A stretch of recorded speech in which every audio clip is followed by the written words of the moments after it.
Universidad del Centro Educativo Latinoamericano, me resulta muy grato darles a todos la bienvenida a este ciclo que hoy comienza. Para nosotros es sumamente importante, se inscribe dentro de las actividades de extensión de nuestra universidad.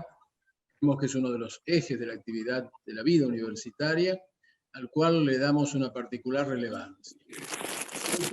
Un eje de trabajo fundamental para la Universidad del Centro Educativo Latinoamericano es trabajar todo lo que refiere a derechos humanos. Nosotros tenemos un programa que depende directamente del rectorado sobre esta temática.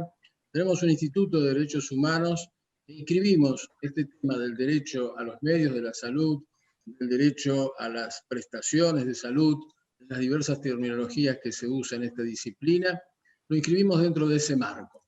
Hoy vamos a enfocar en este curso esencialmente uno de los sujetos de este derecho, que es justamente el paciente, los derechos de los pacientes. El tema tiene una particular relevancia, no cabe ninguna duda. Una disciplina bastante novedosa en el campo del derecho comparado con aquellas que son más clásicas y que va elaborando con mucha fortaleza sus instituciones y sus principios.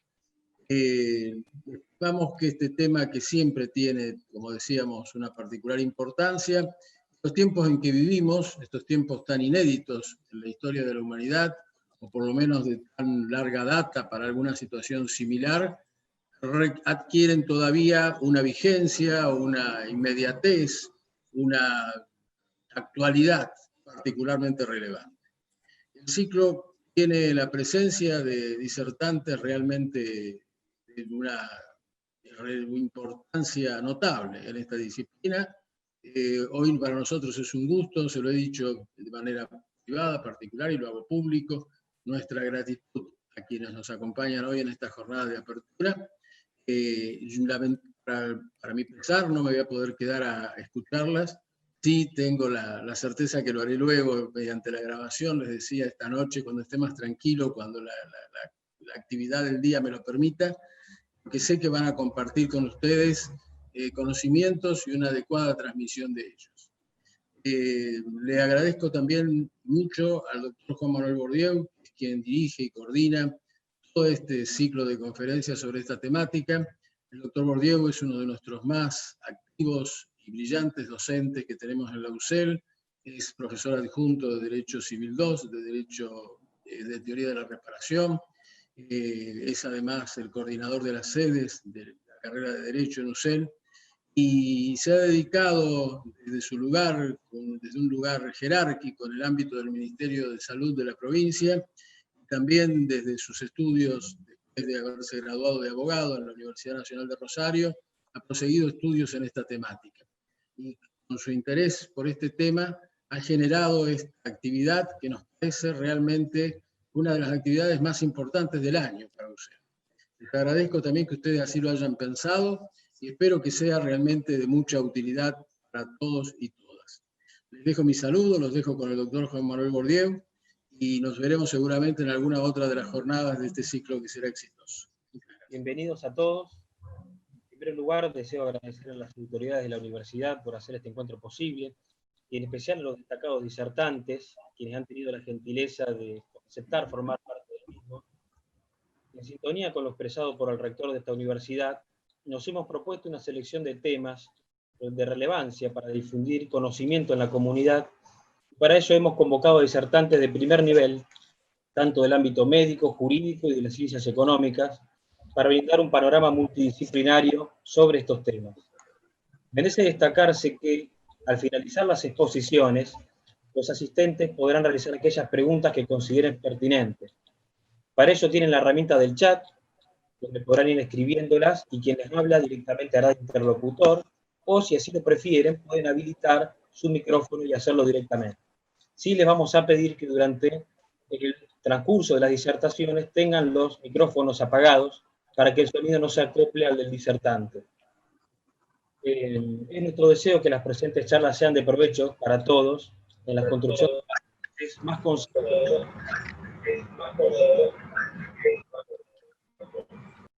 Sobre todo teniendo presentes el momento que estamos atravesando como comunidad. Sin más preámbulos, voy a presentar el panel inaugural de este primer encuentro. La doctora Marisa Eisenberg. Tenemos el orgullo de contar con una de las juristas más destacadas en el derecho de la salud, tanto en el ámbito nacional como en el ámbito internacional, al punto que a través de su obra docente, de investigación y de doctrina, ha sido y es maestra en referencia de su jurídico.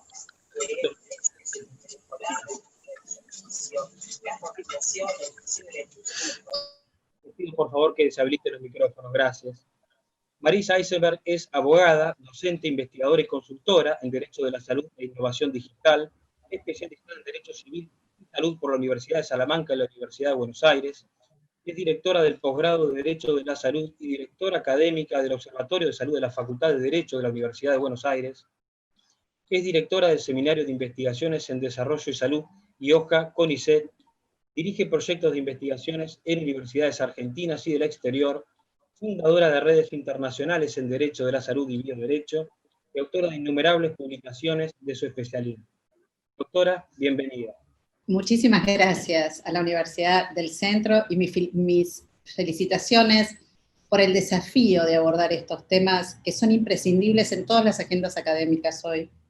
Gracias al señor rector, al doctor Luna y al director del cuerpo docente, Juan Manuel Bordieu, porque siempre para él resulta un desafío innovador el apostar a este tipo de eventos académicos de tan alta calidad en los temas que se han elegido para abordar.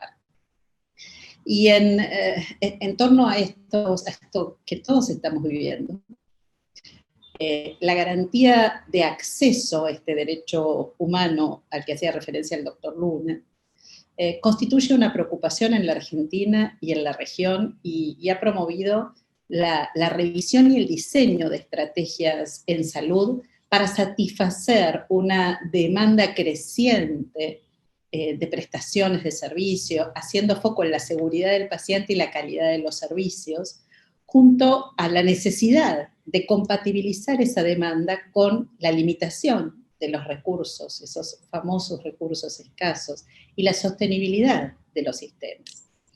El objetivo del tema que voy a abordar junto a ustedes, esta denominada salud digital, es justamente lograr generar mediante el uso de tecnologías de la información y la comunicación un cuidado de la salud más seguro, preciso, innovador, efectivo, mejorando la capacidad de respuesta al diagnóstico y al tratamiento de las enfermedades que cada uno de nosotros sufre. E incluso en términos de prevención. Emerge un nuevo capítulo jurídico también, porque todos los días estamos escribiendo en forma conjunta estos nuevos derechos digitales vinculados a la salud, donde observamos que algunos instrumentos jurídicos se encuentran verdaderamente en crisis y otros no alcanzan a comprender, a aprender estos nuevos fenómenos de la realidad. Y cómo no, cuando estas tecnologías se han constituido, se han erigido en herramientas de valor estratégico. El proceso de digitalización de datos en salud, la historia clínica única e interoperable, y herramientas de uso cada vez más habitual, como la teleasistencia, la inteligencia artificial, las impresiones 3D, la robótica, las aplicaciones móviles en materia de salud, importan un desafío de implementación y de adaptación de esto que yo he dado en llamar ecosistema legislativo sanitario. Voy a tomar distintos casos de uso y analizar junto a ustedes voy a hacer junto a ustedes algunas consideraciones jurídicas de actualidad. En el caso de la telesalud, que incluye la telemedicina y sus diferentes programas de teleasistencia, teleconsultoría, telegestión de la salud pública y también privada, la televigilancia, la teleeducación, teleinvestigación para la prevención y promoción de la salud individual y colectiva, ha quedado en evidencia en el marco de la declaración de la pandemia global como consecuencia de la COVID-19, que evidenció aún más las dificultades de acceso a las consultas programadas y de seguimiento de pacientes crónicos, y la teleasistencia justamente emergió, quedó la línea de flotación como una alternativa para la continuidad de estas prestaciones. Pero claro, no es un tema nuevo. Sin embargo, requiere por parte del sector sanitario, del sector de desarrollos tecnológicos y muy fundamentalmente del sector jurídico, un exhaustivo conocimiento del marco normativo que impacta en cada uno de los modelos de desarrollo en todo el marco de la salud digital, junto a la consideración de otros factores que tienen que ver con lo social, dónde vamos a implementar un sistema de este tipo. Factores culturales, factores tecnológicos de infraestructura, factores tecnológicos dentro de muchos hospitales de la ciudad donde muchos de ustedes se encuentran, de la ciudad natal del doctor Bourdieu.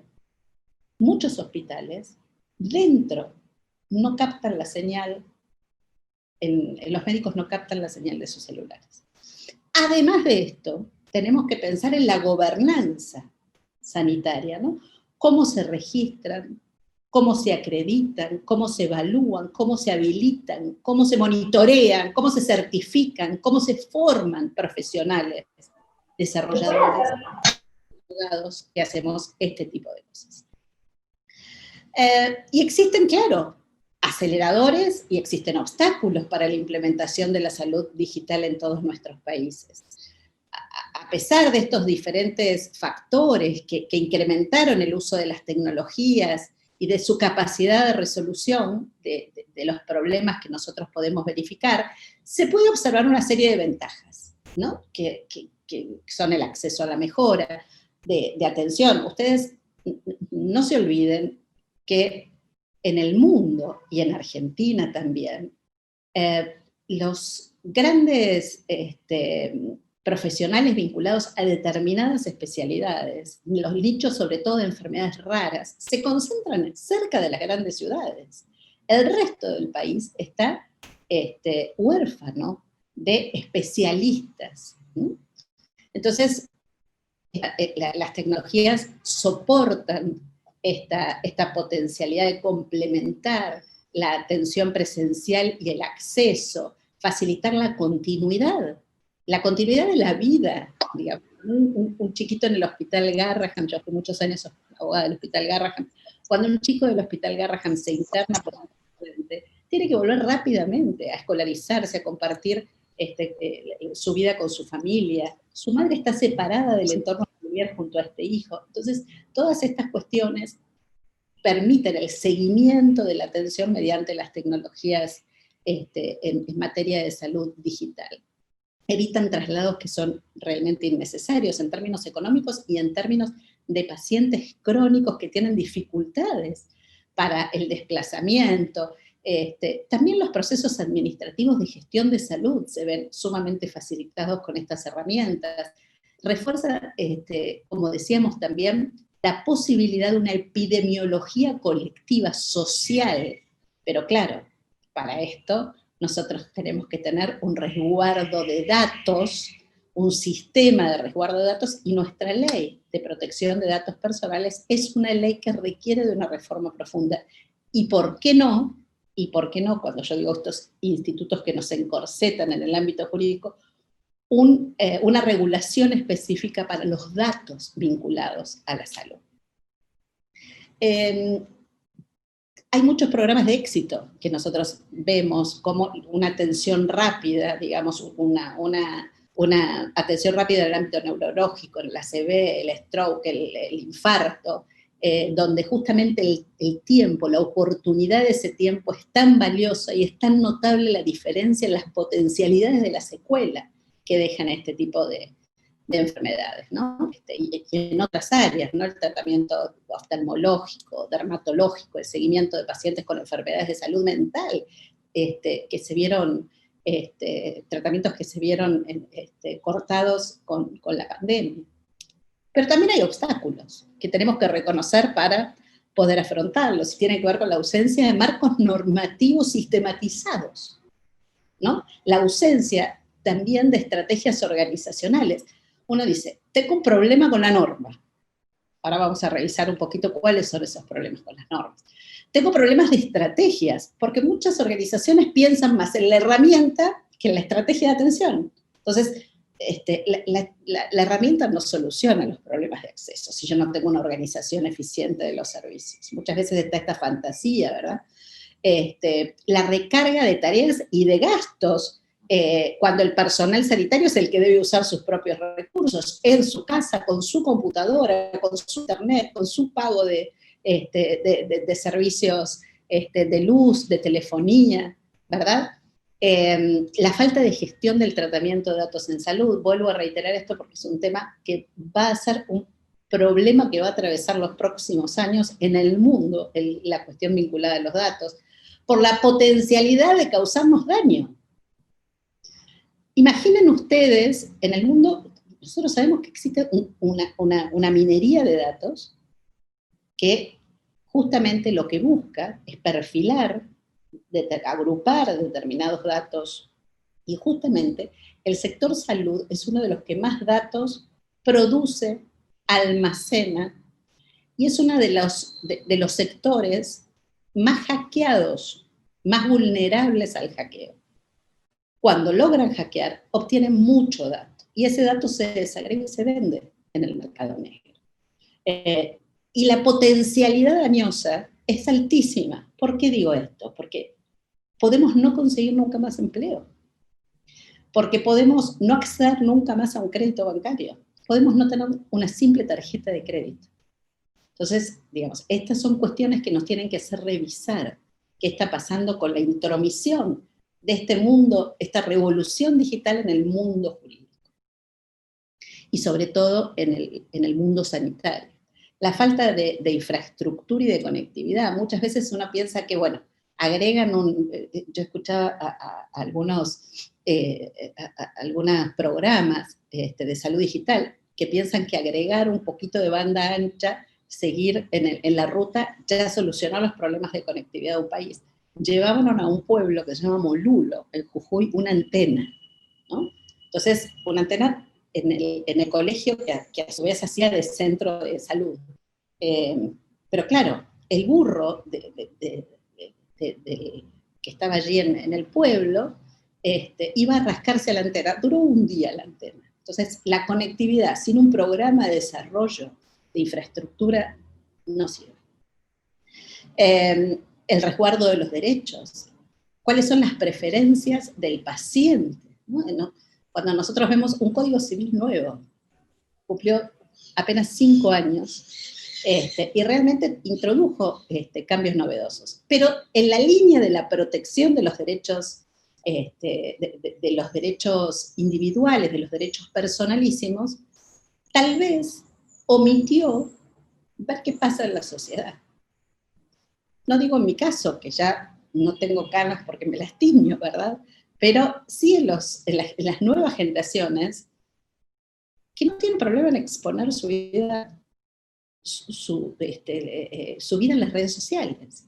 Entonces, ¿qué hay que resguardar y qué no? ¿Cómo se protege esa información que se captura públicamente? Entonces aquí vemos que, por eso decía, esta falta de capacidad del sistema jurídico de aprender la realidad, ¿verdad? Y en términos de regulación, nuestro país requiere de una sistematización normativa. Nosotros tenemos muchas normas. En el sector sanitario, no quisiera utilizar estas palabras, pero si estaríamos tomando un café, diría, sobran normas, basta de normas. Y son muchas las normas que impactan en la salud digital a pesar de no tener un marco jurídico. Hacía referencia recién a la ley 25.326 de protección de datos. Recientemente se ha dictado la ley 27.553, que estaba destinada a regular las cuestiones que tenían que ver con la receta electrónica o la receta digital. Pero hay alguien que no cerró el micrófono, si lo puede cerrar, gracias. Les decía, la ley de receta digital, la ley 27553, incorpora en su inciso B del artículo primero la habilitación del uso de plataformas de teleasistencia que no estaban permitidas en nuestro país, de hecho estaban prohibidas por los códigos de ética deontológicos de los colegios médicos.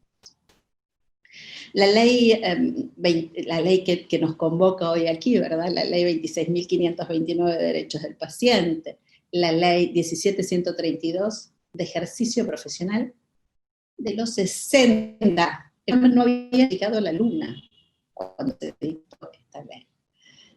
Miren si hace falta reformar cosas, ¿no? La ley 25.506 de firma digital, cuya implementación no ha sido efectiva en el ámbito sanitario.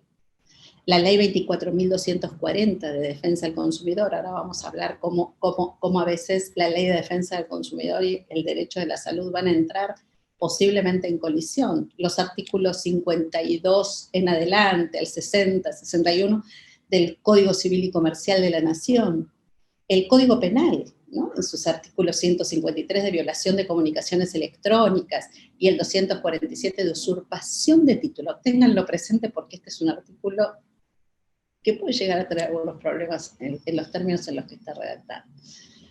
Pero bueno, nuestro país, nosotros estamos hablando de temas viejos en realidad, de modelos a normas. Desde los modelos estamos hablando de temas viejos, porque la implementación de servicios de telesalud, por ejemplo, tienen más de 20 años en nuestro país. El Hospital Garrahan ha sido pionero en esto.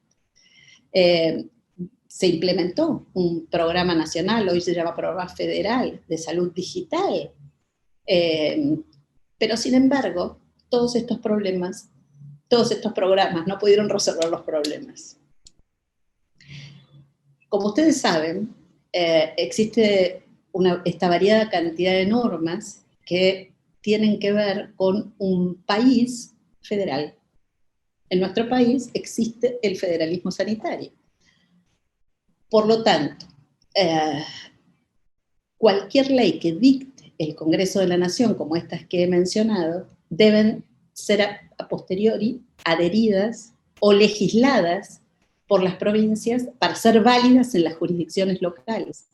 Esa reserva de facultades que hicieron las provincias argentinas al constituir la nación también incluye el otorgamiento de las matrículas profesionales. En este sentido, para que un acto médico sea válido, requiere la unión de dos elementos, el título universitario y la matrícula habilitante, igual que ocurre con los abogados. Cuando esto lo trasladamos a la salud digital, les voy a dar un ejemplo en el ámbito de la telesalud. Cuando un profesional atiende a un paciente ubicado en Rosario, que es atendido por un profesional ubicado donde estoy yo, en la Ciudad Autónoma de Buenos Aires, ese acto tiene efectos, según lo establece el Código Civil y Comercial en el ámbito de los contratos informáticos, en el lugar donde está ubicado el paciente. Es decir, el médico en Buenos Aires, el paciente en Rosario, el efecto del acto se va a dar en la ciudad de Rosario. El médico de la ciudad de Buenos Aires tiene un título habilitante, un título profesional, que es un título universitario, pero no tiene matrícula habilitante en Rosario. Por eso les decía el artículo 247 del Código Penal, que establece la unión de estos dos requisitos. En el ámbito de la telesalud, ven que tenemos un problema vinculado al federalismo. Y así se reiteran, porque estas normativas no fueron hechas a la luz de esta realidad que estamos viviendo. Respetaban fronteras y hoy la atención sanitaria, los datos, no están dispuestos a respetarlas, al igual que la pandemia y el virus, ¿verdad? No está dispuesto a respetar fronteras. Y nosotros tenemos varias distintas variantes para tener en cuenta. La teleasistencia puede ser sincrónica o asincrónica, es decir, en el mismo espacio y tiempo el paciente y el equipo sanitario, o no se puede contestar con posterioridad. En este sentido, también tenemos que tener en cuenta qué pasa con el consentimiento informado. Porque el consentimiento informado está pensado para el acto terapéutico. Está pensado en el ejercicio de la autodeterminación del paciente, para que el paciente diga si quiere o no un determinado tratamiento sobre su salud. En tanto que el acople a la atención sanitaria de la salud digital importa una serie de términos y condiciones de uso que hay que aceptar diferentes a los del consentimiento informado.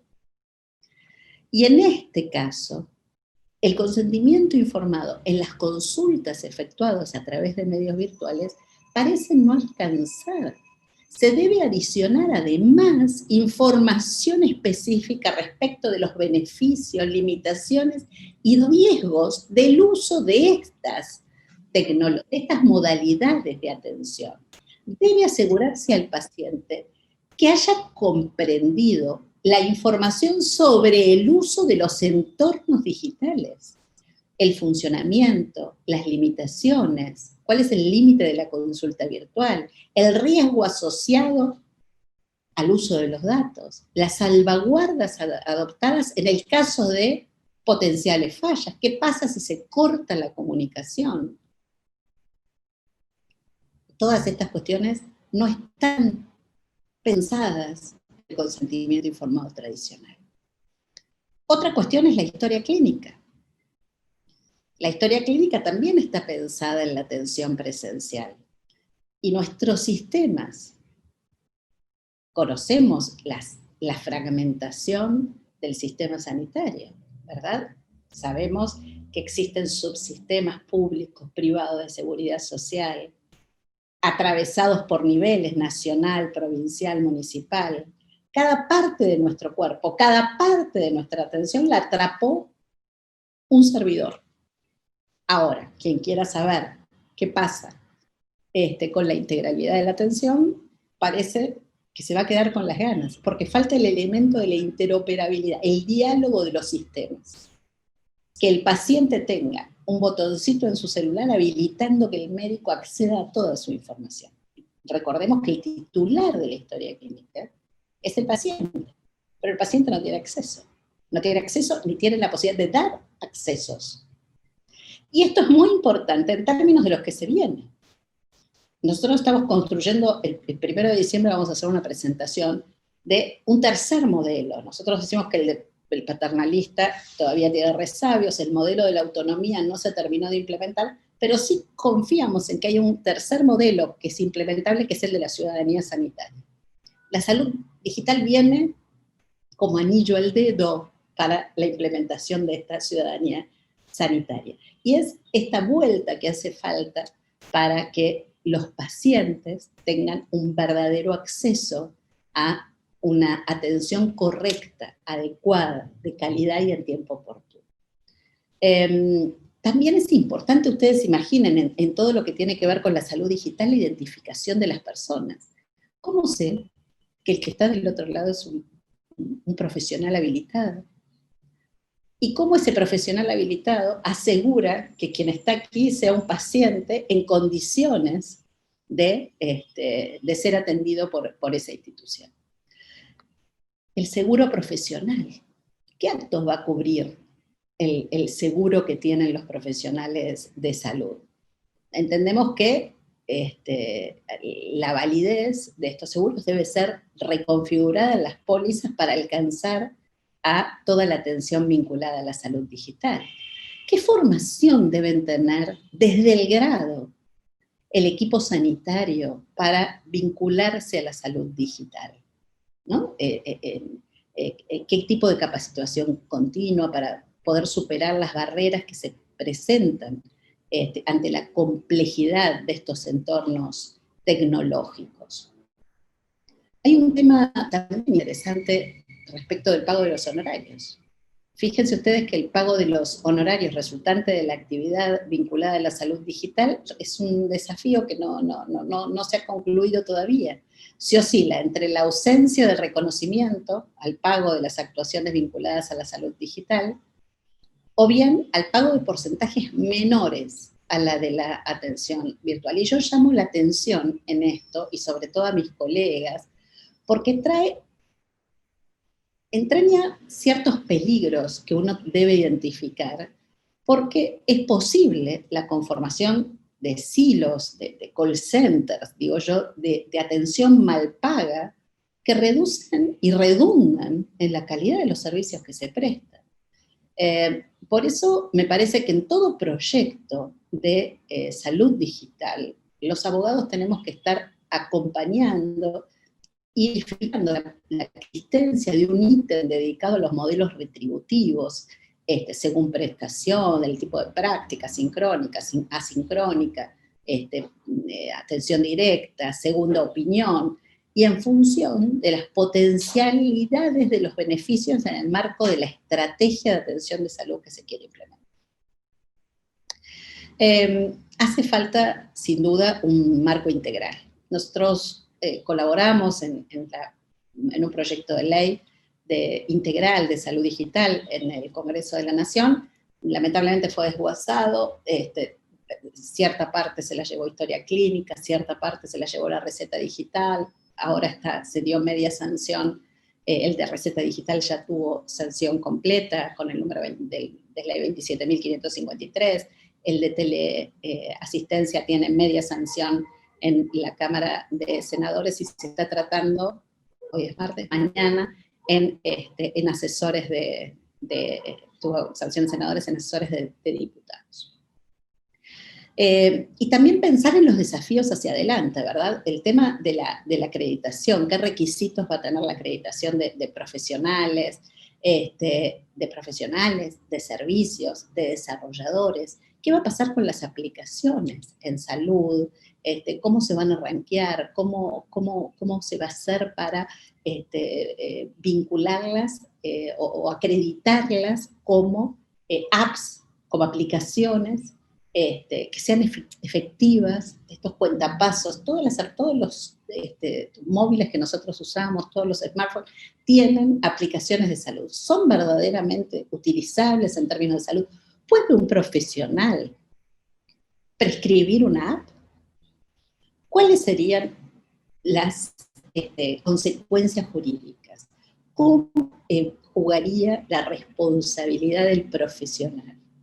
Entonces, ven que existen temas muy novedosos y yo ya estoy mal de tiempo, ¿no? Vos me dirás, Juan Manuel, me queda un poquitito para compartirles, déjenme compartirles dos temas que para mí son interesantes. Estamos desarrollando una línea de investigación vinculada a la medicina de precisión en este momento en el Observatorio de Salud que tengo el honor de dirigir en la UBA, y estamos allí con un tema que es, les decía, medicina de precisión, ¿no? Un concepto relativamente nuevo que hace referencia a la adaptación del diagnóstico y del tratamiento farmacológico, a las características individuales de cada uno de nosotros, y para esto nos basamos justamente en datos, y nos basamos en todas las ómicas, ¿no? La genómica, la proteómica.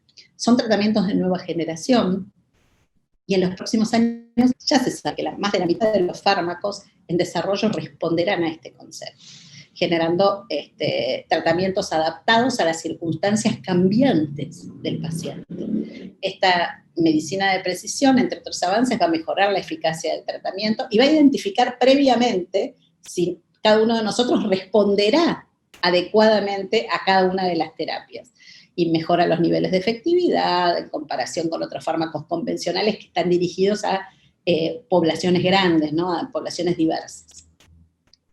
Las tecnologías de la información y el Big Data, la ciencia del dato, ofrecen instrumentos enormes para avanzar. Esto es uno de los grandes temas que son los que se van a venir.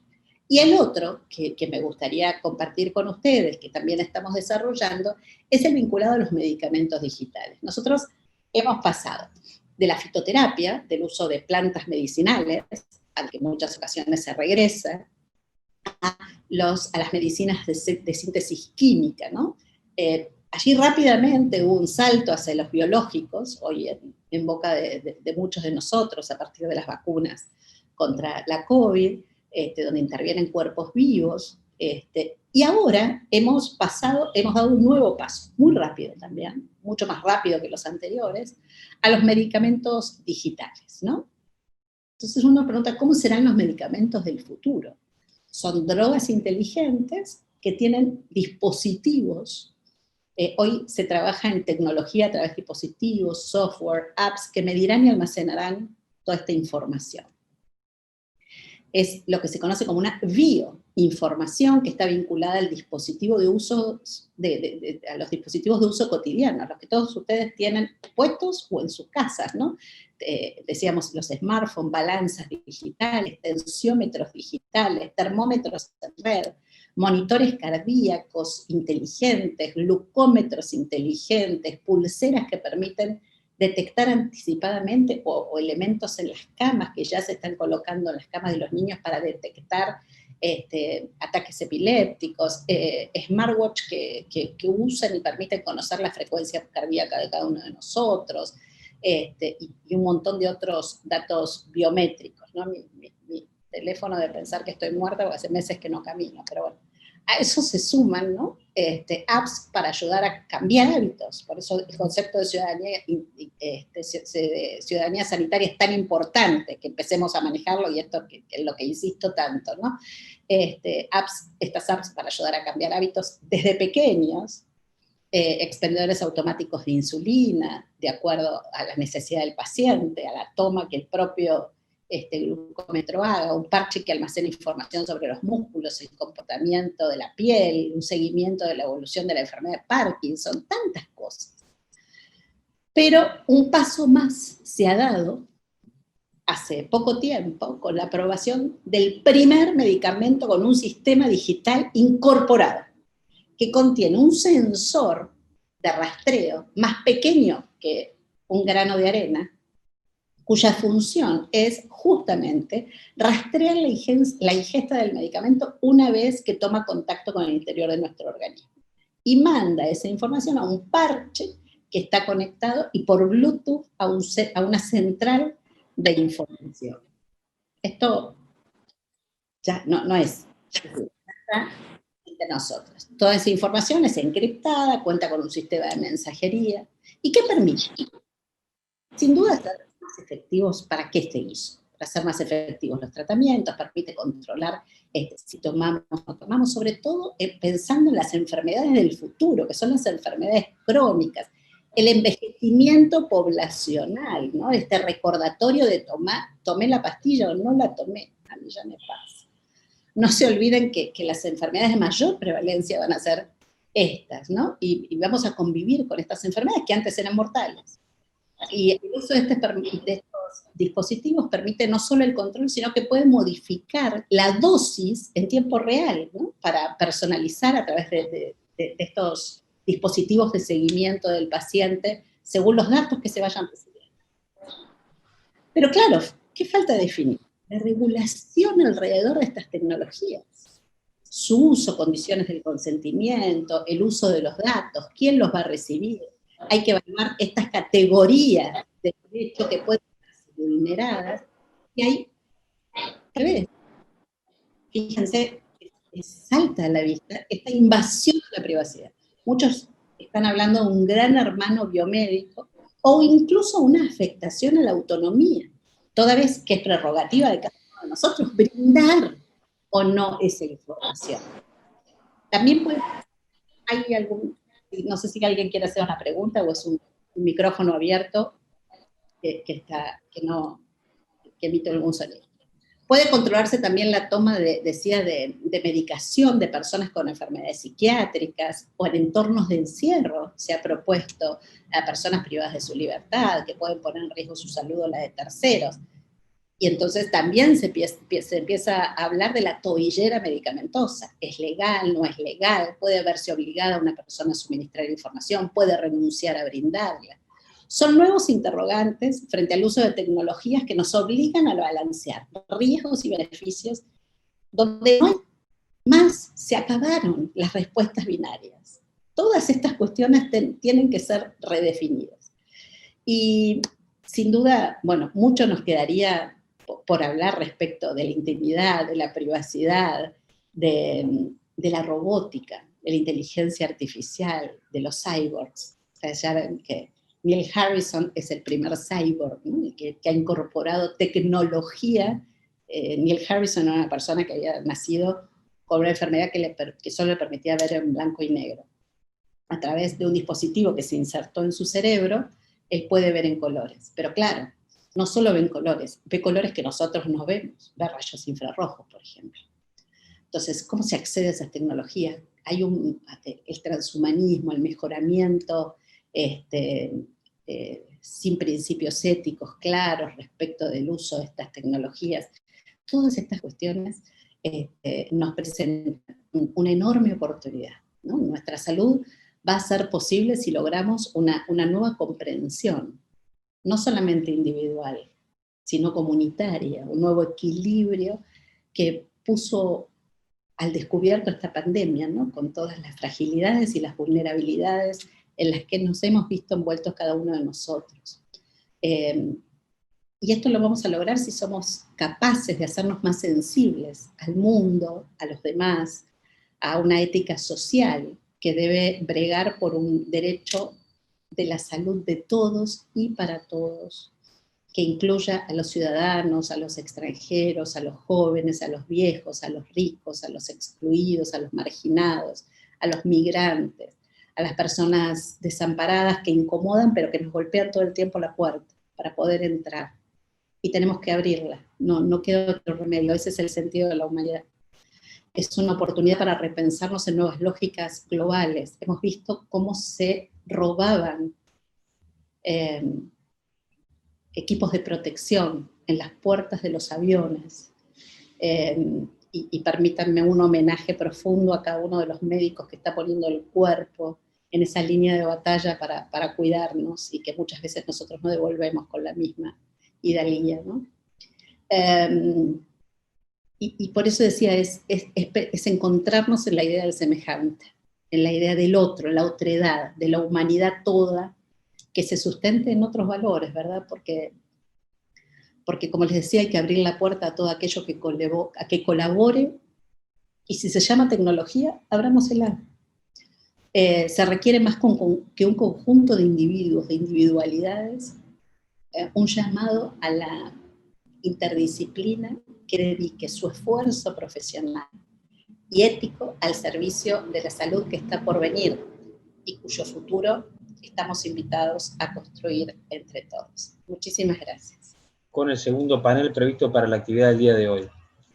Tenemos el agrado y el honor de contar con una prestigiosa médica del ámbito sanitario santafesino, formadora de médicos y referente de su especialidad. Me refiero a la doctora Teresita Guío. La doctora Teresita del Lugán Guío es licenciada en enfermería, médica especialista en cardiología, en salud pública, presidente del Comité de Bioética desde el año 2005 del Hospital Provincial. Doctora, bienvenida y le cedemos la palabra. Muchas gracias. Quería agradecer al rector de la universidad y a vos, Juan, en particular, por permitirme este espacio para poder transmitir aquellas cosas que fui aprendiendo en el transcurso de mi vida.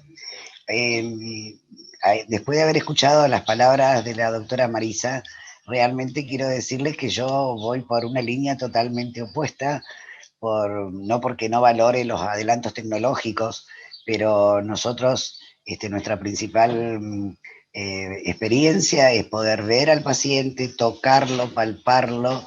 Entonces la telemedicina para nosotros es algo que, si bien es muy importante cuando las distancias, como explicaba ella, son grandes, nada puede cambiar el contacto con la persona.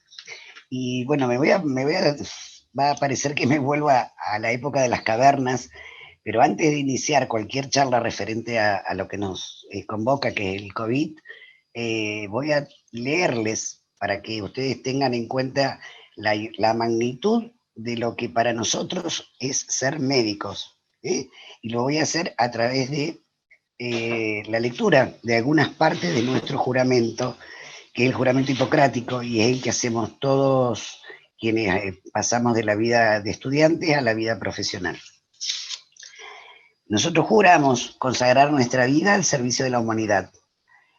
Hacemos de la vida y la salud de nuestros pacientes nuestra primera preocupación. Respetamos el secreto de quienes lo hayan confiado en nuestro cuidado. No permitiremos jamás que entre el deber y el paciente se interpongan condiciones de religión, nacionalidad, raza, partido o clase social. Tenemos absoluto respeto por la vida y la dignidad de las personas. Y no utilizaremos jamás, ni aun bajo amenazas, los conocimientos adquiridos contra la vida y los derechos humanos. Esos principios que fueron dictados o escritos por Hipócrates en el año 5 antes de Cristo, es decir, hace 2500 años, que en cada graduación los médicos venimos repitiendo y que nos enorgullece formar parte de esta profesión. Queso acá, dale el hijo bien el queso. No lo puede hacer ninguna otra profesión. Entonces, en base a eso, pasaron los siglos y nosotros seguimos con el mismo grado de compromiso. Posteriormente, en el andar de la vida, han ocurrido hechos que fueron vergonzantes en el desempeño de la profesión médica, como fueron en la Segunda Guerra Mundial, con el comportamiento de ciertos médicos que actuaron bajo el régimen de Hitler, y que a partir de ahí se dictan en el año 1948 los derechos humanos, donde la persona no puede ser considerada nunca un fin, sino un objeto, sino un fin en sí mismo. Y el respeto por la dignidad de la persona siguen circulando.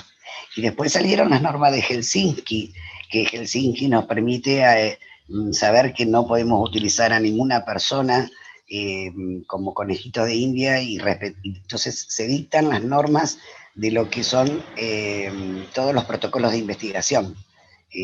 Sin duda que la medicina no avanza si no se puede investigar, pero tampoco se puede investigar a cualquier precio. Ese precio es el respeto por la vida y la dignidad humana.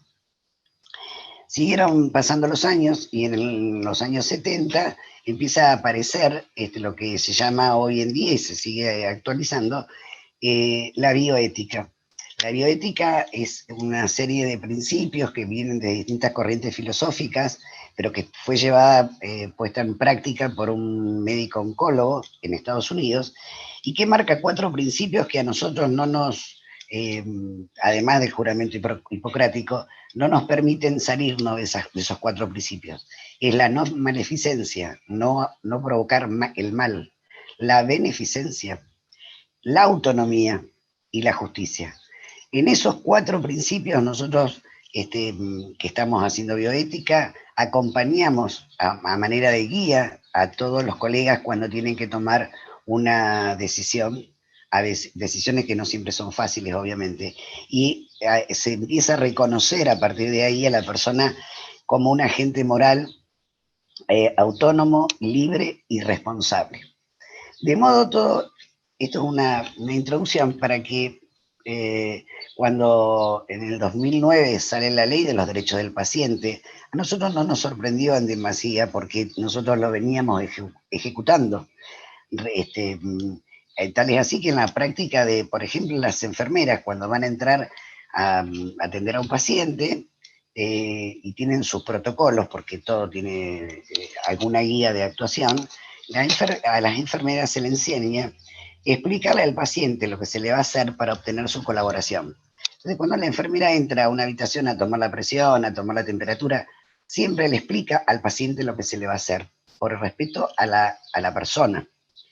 Y de esa manera, en otra profesión como la enfermería, el respeto es permanente. Cuando los derechos del paciente aparecen, se insiste mucho en lo que se llama el consentimiento informado. El consentimiento informado que tiene que tener ciertas características, y que los comités de bioética nosotros tratamos de que se cumplan. como un modo de mejorar la relación médico-paciente, que no sea una relación fría, que el paciente comprenda lo que se le va a hacer, y lo denominamos como un proceso. Es decir, el médico le cuenta a su paciente qué es lo que le va a hacer, una cirugía, una práctica, le da un periodo de tiempo para que lo madure, lo comprenda, absorba esa información y pasadas las 48 horas venga con el consentimiento informado firmado. Lo que ocurre en la práctica diaria, que pareciera que el consentimiento informado es más y aparece en entre todas las pilas de papeles que firma la persona cuando se tiene que internar. Entonces le decimos consentimiento firmado, no informado, porque la verdadera información es la que se puede procesar y donde el paciente podrá decirnos que quiere que hagamos o que no quiere, porque está también la posibilidad de que rechace el tratamiento que le estamos dando. Ahora, para poder entender, hay que tener un nivel de comprensión, y no todas las personas están en igualdades culturales como para poder comprender, por más que nosotros bajemos la información a lo mínimo, de entender lo que pretendemos hacerle. Usamos otros métodos como dibujos, como fotos, como para que el paciente comprenda realmente, pero no todos van a estar en condiciones de aprender. Después están las personas que por diferentes causas tienen una capacidad de comprensión disminuida, los discapacitados, los menores, los que tienen suspendida su autonomía o su capacidad de comprensión momentáneamente, que están, si personas que están inconscientes. Son todas variables que hay que tener en cuenta en el momento de que uno cree que firmar un consentimiento es tan fácil. También está en la situación de emergencia, donde el médico debe actuar, porque si no actúa comete un delito, porque hay que preservar la vida. Entonces, yo esto siempre lo equiparo cuando vamos a un abogado, nos dicen que para poder litigar tenemos que firmar un poder, pero no nos explican que ese poder que firmamos va a estar regido por tal ley, por tal artículo, por tal inciso, y firmamos de buena fe. Entonces, de ahí que muchos pensamos que el consentimiento no necesariamente debe ser informado, simplemente es una buena relación médico-paciente para poder llevar adelante la actividad. No hay médicos que vayan a provocar el daño por el daño mismo.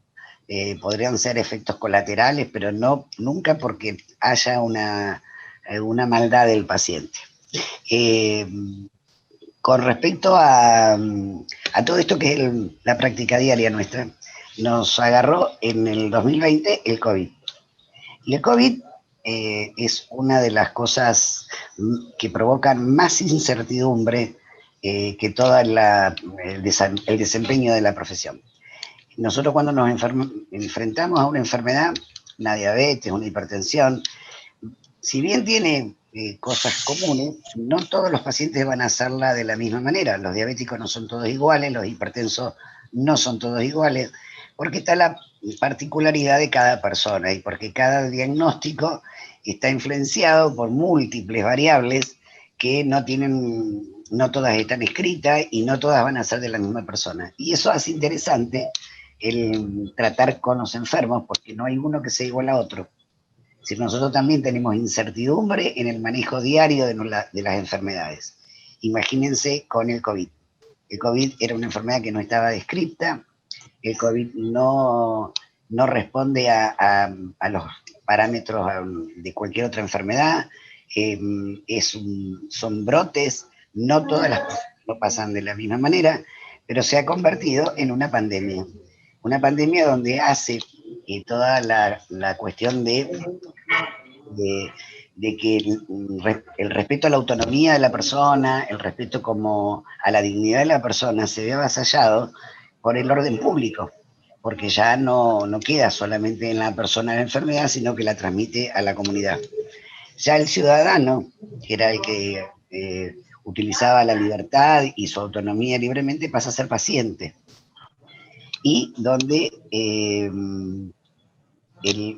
nosotros tenemos prohibido matar, obviamente, pero tuvimos que aprender a tolerar la muerte, porque son pacientes que algunos muy graves se mueren.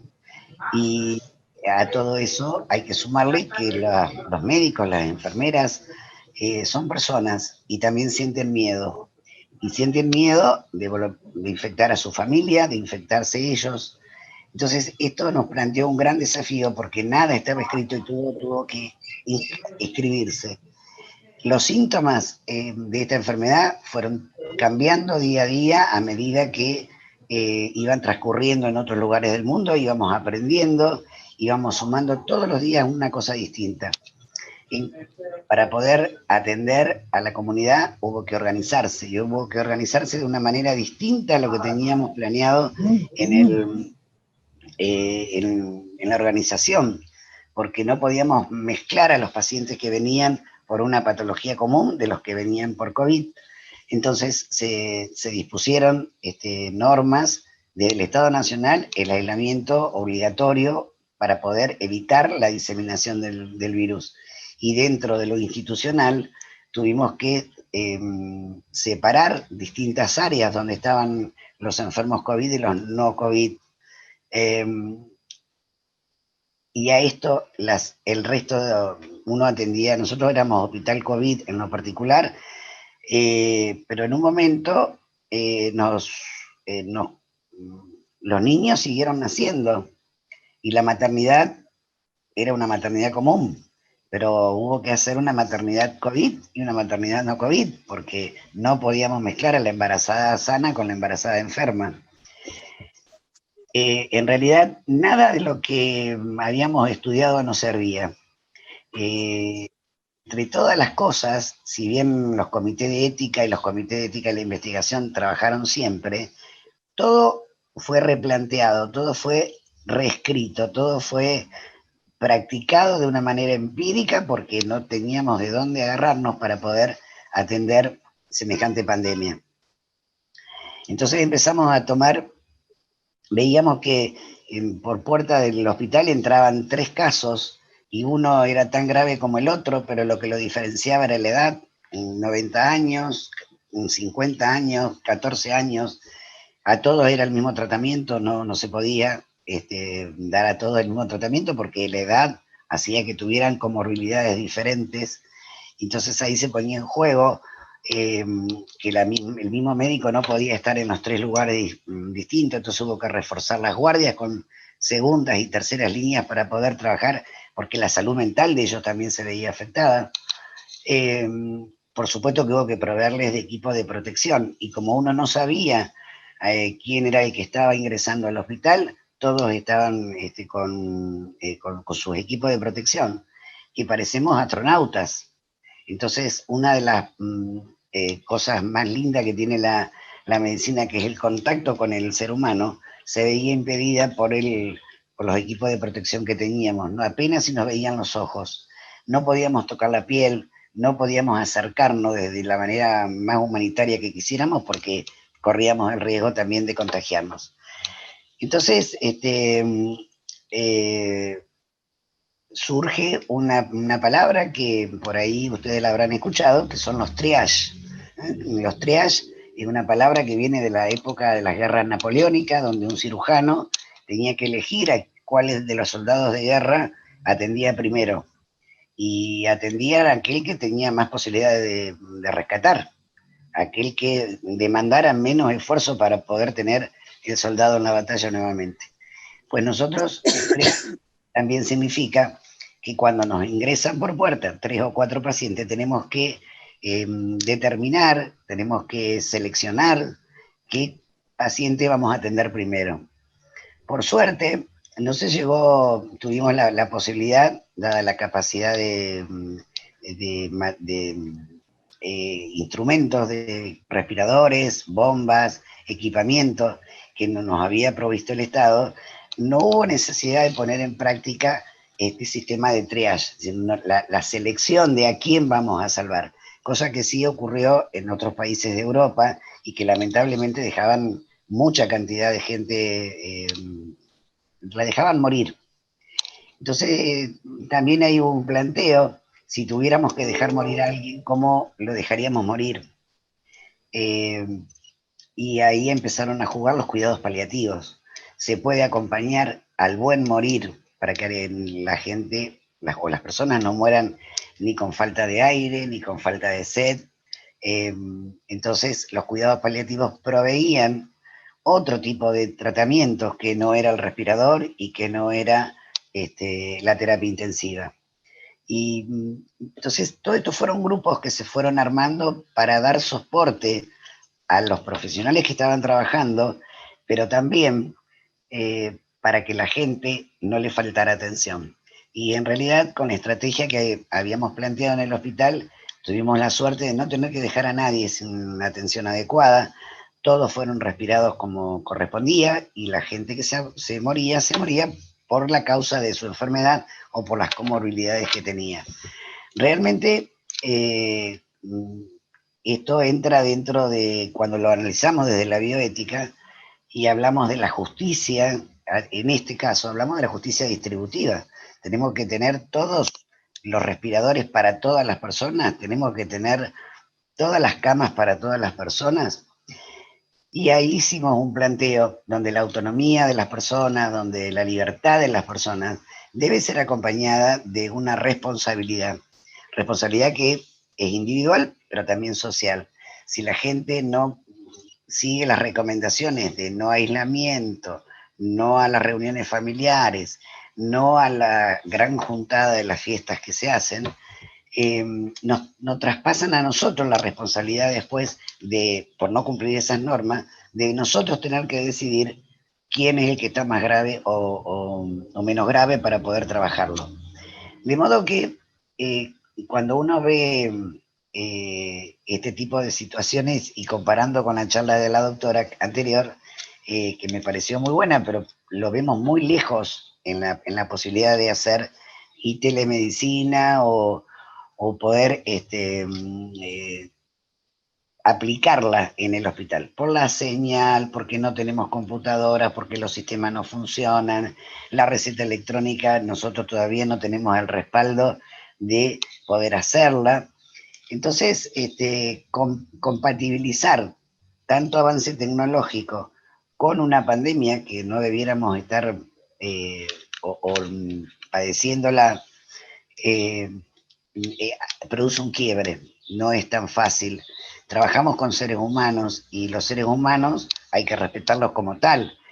Entonces, de pronto era muy doloroso tener que darle un informe a una persona por su familiar, porque se estaba muriendo o porque no tenían manera no podían entrar a verlo, porque como contagiaban, eran pacientes que estaban aislados, se morían solos, se morían viéndonos a nosotros vestidos de astronautas más o menos.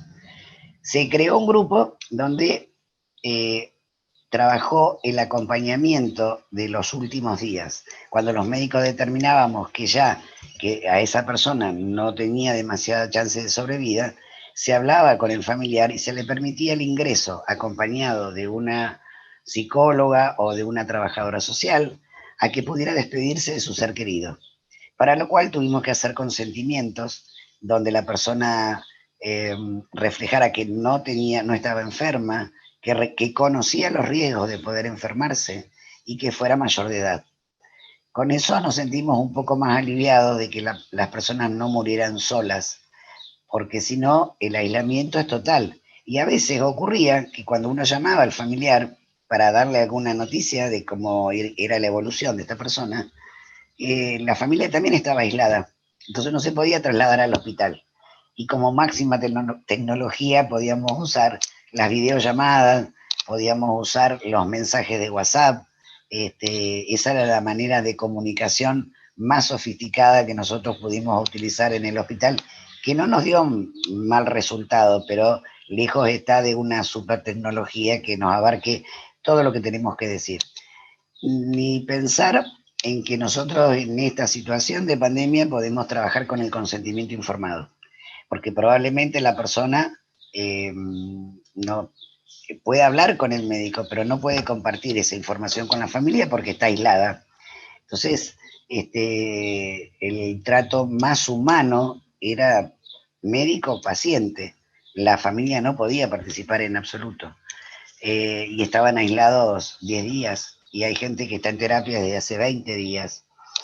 Entonces, nos ha pegado un cimbronazo muy grande esta pandemia, y ya no es trabajar sobre la persona como individuo, moralmente libre de elegir lo que quiere, sino que se ha puesto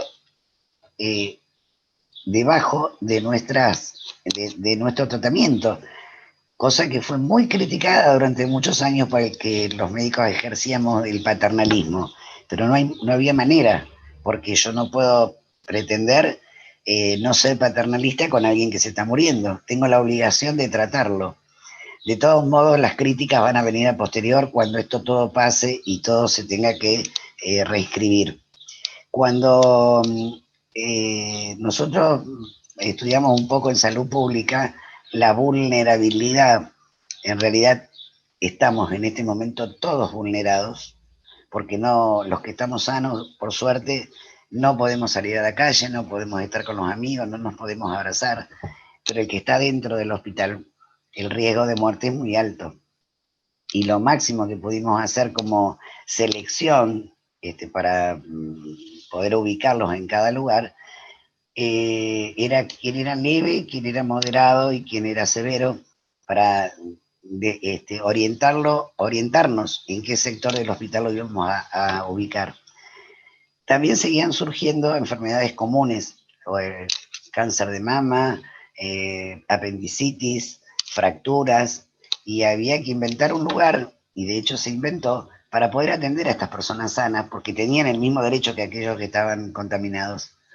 Se pudo lograr, se pudo hacer, no dejamos a nadie sin atender, ha respondido bien el sistema, realmente. Nos tiene preocupados en este momento que la gente haya relajado las medidas de protección, si el barbijo, las juntadas, las salidas en masivas, porque nosotros no los queremos como pacientes, pero hay que respetar la libertad. Entonces, yo creo que la libertad que todos tenemos debe estar acompañada de una gran cuota de responsabilidad por mí y por el otro. Esa otredad que hablaba la doctora que me precedió, en este momento es más que nunca es la que hay que poner en juego para poder pensar que los sistemas responden y han respondido muy bien al pico de la pandemia, pero no son ilimitados. No hay 50.000 respiradores. Van los que más lo necesitan, sí, obviamente, pero no hay para todos. Entonces, en la política de distribución de los recursos, hay que tener en claro que los recursos, por más que se distribuyan, no alcanzan a todos. De ahí la importancia de recalcar las medidas de aislamiento y de protección. Dicho todo esto, nosotros estamos para acompañar, hay grupos que acompañan a las personas que se están muriendo, acompañan a los médicos para sostenerlo, porque hay que estar en una guardia donde se mueran 3 o 4 personas juntas. Hubo que adaptar los sistemas de la morgue, porque hasta la muerte ha tenido una connotación distinta dentro de la pandemia. Estos pacientes que fallecen en terapia intensiva son colocados en bolsas de plástico dentro de la misma terapia, porque siguen contagiando, entonces hay que ponerlos en una bolsa y después de esa bolsa trasladarlo a la morgue. Morgues que no estaban preparadas para tener 4 o 5 cadáveres, y los teníamos.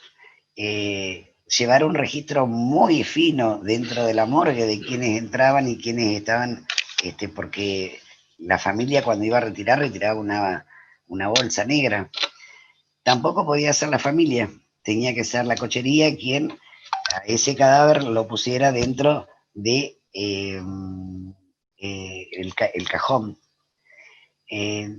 Los comités, todos estos comités que les hablo, desde el ingreso a estos que trabajaban con la morgue, fue posible hacerlo porque se forma un comité de crisis y cada uno se fue metiendo en cada uno de los aspectos que les correspondía. Realmente fue un trabajo titánico y estamos muy satisfechos de poder haberlo hecho, y en ningún momento, desde ninguno de los comités como de ninguno de los personales, han dejado de preservar este respeto al ser humano, este respeto por la dignidad humana, y el acompañamiento de los familiares cuando es posible. Porque cuando lo pudimos hacer, dio muy buenos resultados. También, como en todos los lugares, ha habido algunos, ha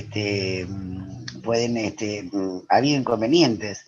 También podían usar, a veces en la terapia, los sistemas de internet, pero no siempre era posible porque el paciente estaba intubado, porque el paciente estaba en respirador. Entonces, la tecnología, como la planteó la doctora, es fantástica, pero en la realidad no siempre es factible usarla. A lo mejor mezclé mucho las cosas y decime, Juan, si vos querés que yo profundice en algo más, pero como concepto final quería decirle que nosotros sostenemos que no toda la tecnología es posible ser usada en las personas, todo tiene su límite, porque hay momentos donde la vida de la persona con la que estamos trabajando nos va poniendo los límites, o porque empieza a fallar un órgano, después falla el otro, después falla el otro. Entonces, ahí es donde ponemos el acento de que la vida tiene una finitud, y esa finitud hay que entenderla como una parte más de la vida. Es posible de poder elaborarlo si uno no lo trabaja desde las ciencias de la humanidad, la bioética, la filosofía, la psicología, sumada a los principios médicos. Obviamente en mi caso lo tengo que ir sumando, pero por ahí a los abogados les cuesta entender esta parte que es humana, que si no firmamos el consentimiento informado no pasa nada, porque la atención se da igual. Tuvimos que asumir a la muerte como un proceso más de nuestra atención cuando nosotros tratamos de usar todos los métodos que tenemos a nuestro alcance para rescatar la vida de la persona, y a veces no alcanzan. Y cuando eso ocurre, las frustraciones para el personal de salud son muy grandes. Ni que hablar cuando esas frustraciones ocurren porque es una mamá o porque es un bebé. Entonces, lo que más quiero dejar en claro, o que la gente, la comunidad sepa, es que detrás de cada procedimiento que parece automático por parte nuestro, hay toda una elaboración humanitaria con respecto a lo que es la persona y lo que es la dignidad humana. Y nada mejor para que la gente pueda entender esto es ponerse en el lugar del otro. ¿Qué me gustaría a mí que me hicieran con un familiar que tiene COVID? ¿Qué me gustaría a mí si yo tengo COVID que me hicieran? ¿Qué me gustaría que le dijera a la familia? O cómo tratar esta enfermedad que es crítica y que todavía no tenemos solución, más que el aislamiento, el tapabocas y el evitar las concentraciones. Juan, no sé si querés que profundicen algo más. Muchas gracias por la atención. Cortito, bueno. Muchísimas gracias a vos, la verdad, clara. Y tenemos algunas preguntas del público, que parece que están dirigidas a tu conversación. Primero tenemos a Anabel, que me había hecho una pregunta. Anabel, si querés habilitar tu micrófono y hacerle la pregunta directamente a la doctora, te estamos escuchando. Buenas tardes, doctora. Mi pregunta se refería a esa elección de cuando ingresan pacientes, que usted comentó que no han llegado a eso, pero ¿cuál sería la prioridad? No sé si cómo es, si es por edad, por síntomas más, menos, ¿cómo es? Nosotros, si vos elegís la edad, estarías condenando a la gente mayor. Si elegís por orden de llegada, estás dando oportunidades que no corresponden. Entonces, hay todo un sistema de evaluación de acuerdo a la cantidad de enfermedades que el paciente traiga, si es diabético, hipertenso, si tiene 50, porque puede tener 50 años y estar lleno de enfermedades, y puede tener 70 y ser muy saludable. Entonces se suman la cantidad de enfermedades que el paciente trae y esas enfermedades en cuánto mataría a la persona. No mataría, simbólicamente te lo digo, ¿no? Pero si vos tenés un paciente que tiene 60 años, es diabético, hipertenso, los riñones no funcionan bien, vos sabés que la chance de vida de esa persona es mucho menor que alguien de su misma edad que no tiene todas esas comorbilidades. Esa es la forma de seleccionar. No fue necesario ponerla en práctica, pero se llaman scores de supervivencia. Están escritos, no inventamos nada, son los famosos triage y eso se toma como parámetro. No sé si te queda claro, Anabel. Sí, perfecto. Gracias.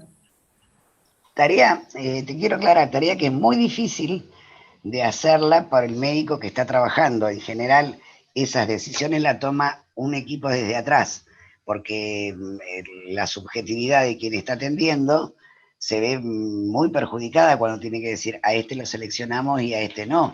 Entonces hay un equipo detrás de quien está atendiendo que hace el triage y es el que determina quién va al respirador y quién no.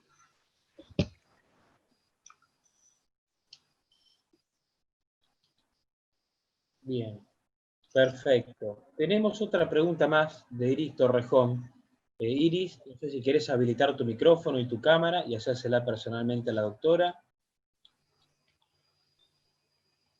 Si no, en todo caso, como me la hizo por chat, la puedo reproducir yo, no hay ningún inconveniente.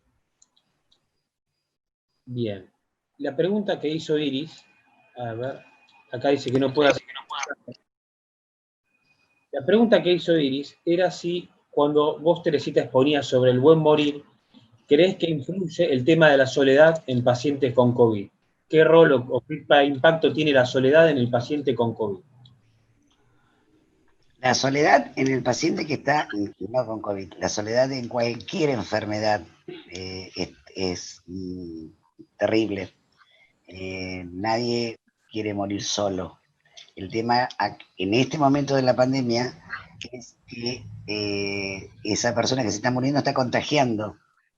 Entonces, por prevención, por salud pública, se determina que no estén al lado. Ahí fue cuando nosotros creamos este espacio de que si la persona nosotros determinábamos que por la falla multiorgánica esa persona iba a morir, se entrenaba al familiar para que se vistiera para evitar el contagio y estuviera por lo menos 15 o 20 minutos con la persona que se estaba muriendo. Y cuando me refiero al buen morir, significa que hay prácticas que nosotros hacemos, las hacen los cuidados paliativos de hecho, para disminuir el dolor, disminuir la sensación de falta de aire, y son terapias de sedación, donde el paciente muere dormido bajo los efectos de una medicación, y ese es el acompañar al buen morir. No tiene por qué morir asfixiado, con falta de aire, con sed, porque esas no son condiciones humanas, ¿no? No sé si queda aclarado. Sí, perfecto. Victoria Rodríguez, no sé, Victoria, si querés habilitar tu micrófono y hacerle la pregunta a la doctora, si no, igual que en el caso anterior, la reproduzco. Buenas tardes. Sí, yo quería hacer la pregunta de que si era obligatorio hacer una cremación por el hecho de que ya al ponerlo en una bolsa al cuerpo, se supone que hay un aislamiento y no hay un peligro de contagio. Juan, no entendí bien la pregunta. La pregunta que hace es si el paciente al morir, por el hecho de que se lo ponga en una bolsa, el cual está aislado, pregunta si es obligatoria de todos modos hacer la cremación. No es obligatoria la cremación. El paciente cuando fallece se le coloca en bolsas negras, que está estipulado que debe ser de color negro, se lo rocía con hipoclorito de sodio en la misma cama del paciente y recién después es trasladado para el contagio. Una vez que está en la morgue, así con la bolsa, explota en el cajón, porque así lo indican las normas internacionales, ¿no? Y el cajón se cierra en la misma morgue del hospital. Y no tienen, después, si quieren hacer cremación o quieren un entierro común, eso lo define la familia. Sí, mi pregunta era porque pasó con mi papá hace 3 meses y nos obligaron a cremarlo. Por eso era mi duda. Hubo No, una nosotros no experiencia tenemos... de mala manipulación en realidad también, porque el hisopado tardó 14 días en llegar el resultado y llegó porque yo mandé carta a los medios y de la misma muestra supuestamente un día llegó indeterminado y a los 2 días llegó el resultado que era positivo. Pero por lo que me dijeron era de la misma muestra porque en el pergamino, yo soy de San Pedro, en pergamino no aceptaban 2 muestras del mismo paciente. Entonces, un montón de gente me dice que perdieron la muestra o no la encontraron porque no puede ser que en una muestra de indeterminado y en la otra de positivo, siendo que es la misma muestra. No se le sacó una segunda muestra que dio positivo.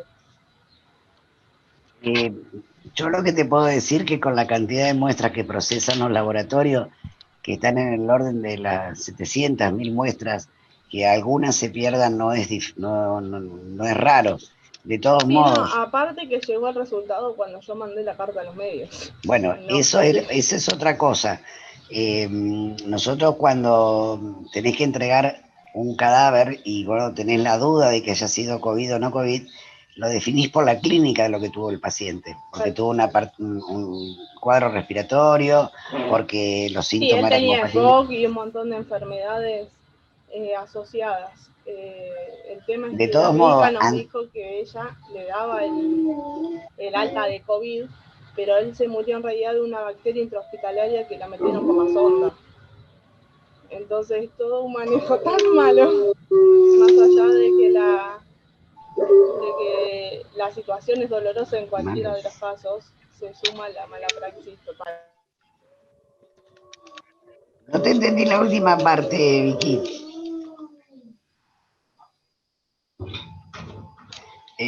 Porque por ahí no te quedes con que hay una mala praxis, que los pacientes también tengan una infección intrahospitalaria. Estos pacientes que tienen múltiples enfermedades son más predispuestos a pescarse una infección intrahospitalaria, pero no, por norma los resultados de los COVID están en el día o en el día siguiente. Cuando por ahí las muestras viajan de una ciudad a la otra, pueden demorar un poco más de tiempo, pero todo eso que a nosotros también nos ocurrió, tener pacientes graves, críticos, y que no nos llegaba el resultado, era por la cantidad de muestras que en los laboratorios se procesaban.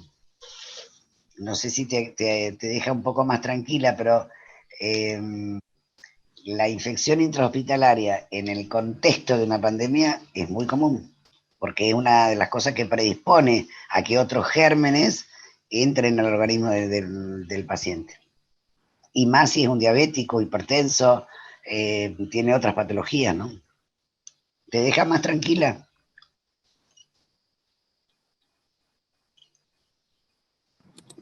Vicky, estás silenciada. Vicky. El audio, a ver si Vicky quiere... Ahí está.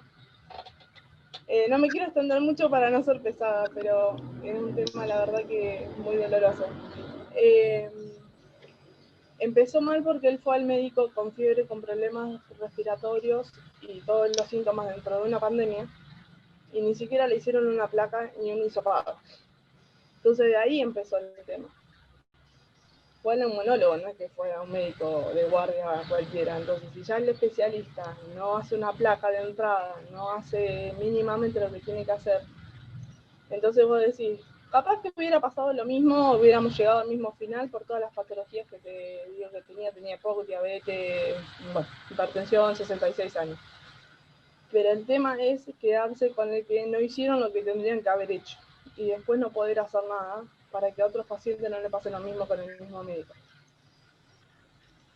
Sí, es muy difícil juzgar el procedimiento de otra persona, máxime de un colega, y sus razones habrá tenido, pero en este momento todos los síntomas respiratorios y fiebre no tienen otro diagnóstico que COVID, porque hay circulando muy poca muy pocos gérmenes que estén produciendo. No hubo gripe, por ejemplo, este año. La famosa cantidad de enfermos por gripe este año no lo tuvimos, porque todo se refirió al COVID. Lamento, pero no voy a opinar del proceder de un médico porque no corresponde. No, cada uno tiene su opinión y o sea, el dolor no me lo va a sacar nada. Pero el tema es que me da bronca que se haya actuado así, realmente.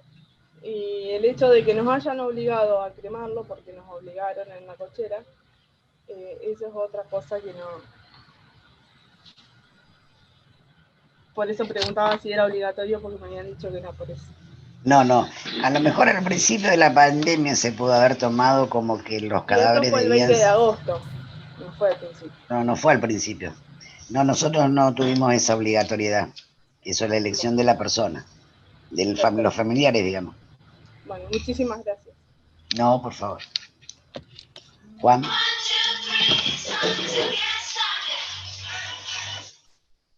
Hola. Pregunta más de Javier Carabobo. Javier, si querés. Hola. Cámara. Hola. Sí, doctora, ¿cómo le va? Bueno, un poco me quedé pensando cuando hablaba la doctora Eisenberg sobre los avances tecnológicos. Y bueno, mi pregunta iba, porque me quedé pensando si esto va a generar en algún momento alguna disparidad, una brecha importante entre un sistema de salud privado al donde pocas personas pueden acceder y la respuesta que podría dar el sistema público. Si no generaría todo este avance a futuro una brecha importante y cómo convivirían esos dos sistemas, el sistema público y privado. Por ahí, me meto por ahí en cuestiones más de opinión, pero bueno, que me interesaba saber la suya. No, mira, la verdad que sí, en este momento por lo menos la parte pública no tiene nada que envidiarle al privado. En cuanto a equipamiento estamos a la par, yo puedo dar fe de que no nos falta nada. En cuanto a la implementación de la tecnología, y es probable que nosotros estemos un poco más atrás, pero como nuestro objetivo es la atención de las personas y que estén bien atendidas, lo que sí te quiero garantizar que sin esa tecnología están atendidas bien. Nosotros estamos poniendo en este momento un laboratorio de biología molecular en un hospital público, cuando la biología molecular hoy es resorte casi de todos los privados. Sin embargo, vamos avanzando, a lo mejor unos pasos atrás, pero vamos siguiendo el avance porque no podemos quedarnos. ¿Se va a generar una brecha? Y sí, en algún momento. Acá hay ya medicina que ustedes llaman por teléfono y hay un número que los atiende un médico telefónicamente. Digamos, eso no está tan lejos. De pronto es la adhesión que tiene eso, ¿eh? Nosotros los de los públicos no nos gusta, porque nos gusta ver al paciente, porque nos gusta tocarlo, porque no es lo mismo que escucharlo o verlo a través de una pantalla.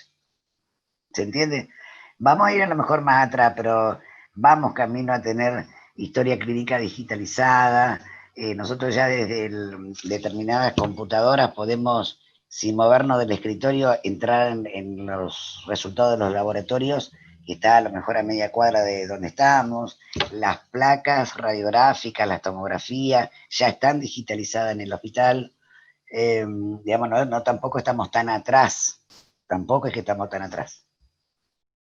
No va a generar esa brecha que vos decís. Bueno, doctora, ha sido un placer contar con su disertación. Acá el público está diciendo que le encantó escucharla, que ha sido muy clara. Así que bueno, nosotros por nuestra parte transmitimos nuestro placer haber escuchado sus conocimientos y su experiencia, sobre todo en esta situación que nos ha tocado a todos vivir.